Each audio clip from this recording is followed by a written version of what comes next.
Hello everybody, it's Gavin2 here, and I want to talk a little bit more about your business being an asset. You may recall, if you've seen a previous video of mine, that we talk about making profit in the business as one of the key, most important things to keep a business sustainable. But the business is also an asset. It's something that we can grow in value so that it gives us options in the future when we step back, sell, franchise, put somebody else in, perhaps to run it for us.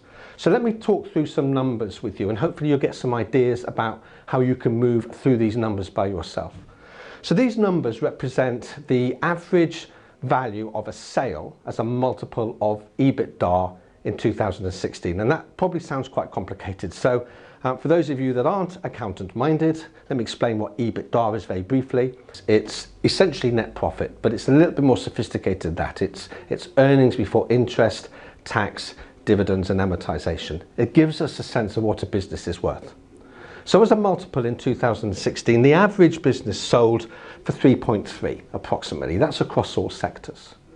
For those who were owners who are fairly involved in their business, but did have a team around them, it may have been a multiple closer to 2.2. But for those for whom essentially they are the business or they were the business, it would have been a multiple of 1 or less. So before we look at this number over here, 8.2, let's just talk about what that represents, those numbers, and what you might be able to do in your business. So first and foremost, if you want to add value to your business and you are a single business owner, then you have no option other than to build a team and build a business around you. Or at the very least, build a database with a systemized marketing and sales process that enables somebody to see the value in your business. If you've got a team and you're part of the business, you're very effective in it, then remember you wear many hats. You're the technician, you're the manager and the entrepreneur. Where perhaps do you need to shift your focus along that line? Moving away from technician perhaps to manager and entrepreneur. And the average was 3.3. So what does that tell us? That tells us the average business in 2016 was pretty much close to this one down here. In other words, the business owner is heavily involved. So now let's look over here at 8.2.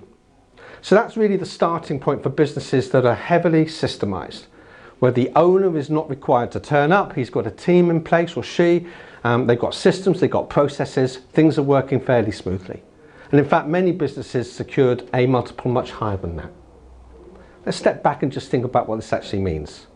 The same business producing the same service with the same profits can be worth a wide range of values to a potential buyer depending on how involved the business owner is.